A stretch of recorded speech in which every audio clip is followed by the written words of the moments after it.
Hello everyone, कैसे हैं आप सभी। आशा करता हूँ आप सभी अच्छे होंगे। तो हमने स्टार्ट की थी लीगल ड्राफ्टिंग की सीरीज, जिसमें हमने एप्लीकेशन फॉर्मेट को समझा था एंड कुछ शपथ पत्र का जो फॉर्मेट है उसको भी समझा था।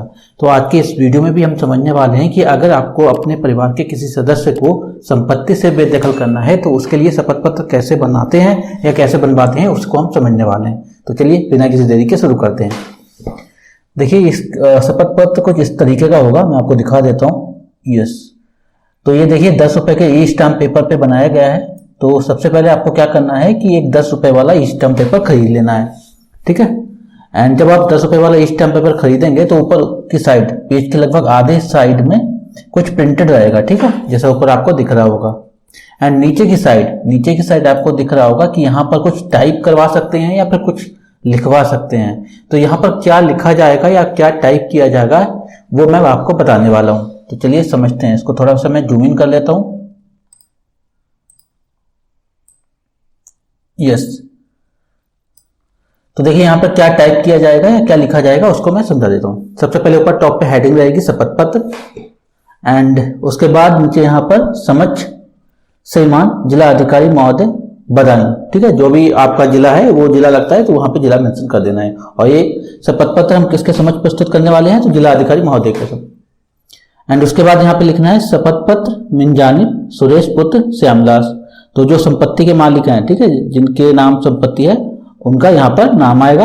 एंड वो किस निवास स्थान, उनका निवास स्थान आएगा, ठीक है, निवास स्थान आएगा निवासी लालूपुर नगरिया, थाना कादर चौक, जिला बदायूं।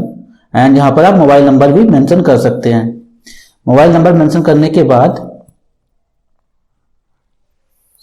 उसके बाद यहाँ पे लिखना है मैं शपथ करता निम्नलिखित कथन धर्म ईमान से शपथ पूर्वक सत्य कहता हूँ, ठीक है। जो यहाँ पर कथन दिए हैं वो क्या कह रहा है कि शपथ करता जो है वो क्या कह रहा है, सभी सही है, ठीक है। पहला पॉइंट यह कि मैं शपथ करता उपरोक्त नाम व पते का निवासी हूँ। मेरे नाम व पिता के नाम का कोई अन्य व्यक्ति उपरोक्त पते पर नहीं रहता है। ये पहला पॉइंट हो जाएगा। दूसरा पॉइंट यह कि शपथकर्ता का पुत्र महेंद्र कुमार शपथकर्ता का कहना नहीं मानता है। यहाँ पे जो व्यक्ति है जिसको हम संपत्ति से बेदखल करने वाले हैं उसका नाम क्या है, महेंद्र कुमार। शपथकर्ता और शपथकर्ता की पत्नी वृद्ध व बीमार रहते हैं। हम दोनों की उसने कोई सेवा नहीं की है। उसके क्रियाकलाप से मैं बिल्कुल खुश नहीं हूं। सेकेंड पॉइंट हो जाएगा। एंड उसके बाद यहाँ पर देखिए तीसरा पॉइंट यह कि 7 साल पहले मैंने महेंद्र की शादी भी कर दी थी। उसकी पत्नी का भी हम लोगों के प्रति व्यवहार अच्छा नहीं था।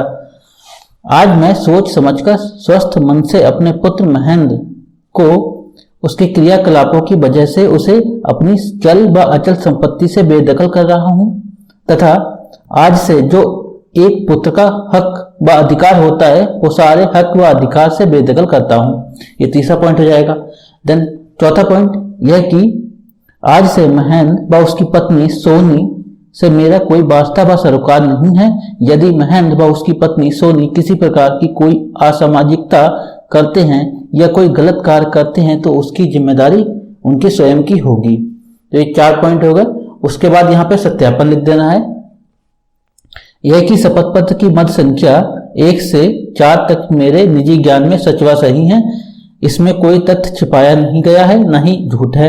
ईश्वर मेरी मदद करे। तो ये सत्यापन हो गया, ठीक है। तो कुछ इस प्रकार का बनता है शपथ पत्र।